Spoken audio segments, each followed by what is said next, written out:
ইউটিউবে নতুন আপডেট আসার পর আমি 3 মিনিটের একটা ভিডিও আপলোড করিনি। তো আজকের ভিডিওটা একটু লেন্দি করেই ছাড়া যাক। আজকে ছিল কালী পুজোর আগের দিন, যেদিনকে কিনা আমি সারা বাড়িতে 14 প্রদীপ দিচ্ছিলাম। আর দেখো আমার বাড়িটা কিরকম সুন্দর করে সাজানো হয়েছে। দণ্ডি কাটতে যাওয়ার আগে সবাই আলতা পরে যায়, তাই জন্য আমিও আলতা পরে নিয়েছিলাম, কিন্তু আমি দণ্ডি কাটিনি। আমার দণ্ডি না কাটার কারণ হচ্ছে কিছুদিন আগে আমার পায়ে একটা চোট লাগে আর ডাক্তার আমাকে স্ট্রিক্টলি বারণ করে দেয় যাতে আমি দণ্ডিটা না কাটি। যাই হোক, তাও ওদের সাথে একটু কোম্পানি দেওয়ার জন্য গেছিলাম। দণ্ডি কাটতে না পারায় আমার মনটা খুব খারাপই ছিল। তারপরে বাড়িতে এসে রেডি হয়ে নিলাম মায়ের পুজো দিতে যাব বলে। তখন বাজে রাত 10টা। আমরা তখনও বড়মার মন্দিরের সামনে বসেছিলাম, কারণ বড়মার পুজোটা তখনও শুরু হয়নি।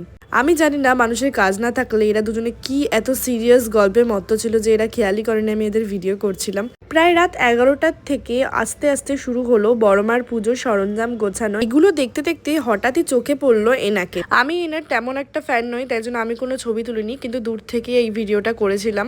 তারপরে ধীরে ধীরে বড়মার ভোগ আসা শুরু হয়। মিষ্টি, ভোগ, নৈবেদ্য সবকিছুই আস্তে আস্তে আসতে শুরু করে। আর যখন বড়মার পুজো শুরু হবে, মানে অলরেডি সবকিছু গোছানো হয়ে গেছে, তখনই আমি একটু সামনে যাই। সামনে গিয়ে মায়ের মুখটা দর্শন করি।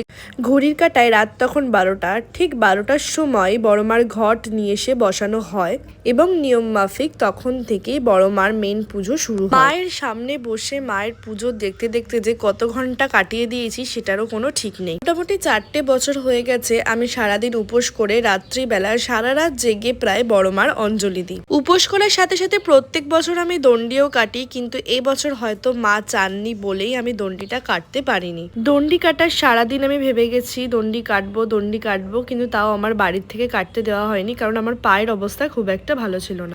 মায়ের পুজো দেখতে দেখতে হঠাৎই দেখলাম রাজ, শুভশ্রী এসে উপস্থিত। তারাও এসছে মায়ের পুজো দেখার জন্য। রাজ, শুভশ্রীকে যেরকম ভাবে প্রোটেকশন দিয়ে আনা হয়েছিল বলেই আশেপাশের অনেকেই জানতো না যে সামনে রাজ এবং শুভশ্রী এসছে, না হলে অনেকটাই ভিড় এবং গ্যাদারিং হয়ে যেত। তাদেরকে অনেকটা সতর্কতার সাথে আনার ব্যবস্থা করা হচ্ছে যাতে এখানে ভিড় না বেড়ে যায়। তারপরে ধীরে ধীরে বড়মার পুজো শুরু হয় এবং আমরা সবাই সামনে মাটিতে বসেই মার পুজো দেখতে থাকি। আরে হ্যাঁ, এটা সত্যি কথা যে মায়ের এই অপরূপ রূপ দেখে কেউ তার চোখের জল সামলাতে পারে না।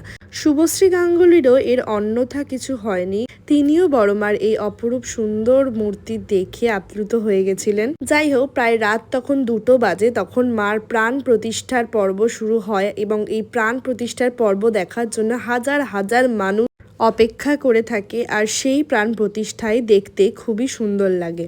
প্রত্যেক বছরের মতন এই বছরও যেন কালী পুজোর দিনটা এত তাড়াতাড়ি চলে গেল। ভিডিওটা কেমন লাগলো অবশ্যই সবাই কমেন্ট করে জানিও। দেখা হচ্ছে নেক্সট শর্টসে। টাটা।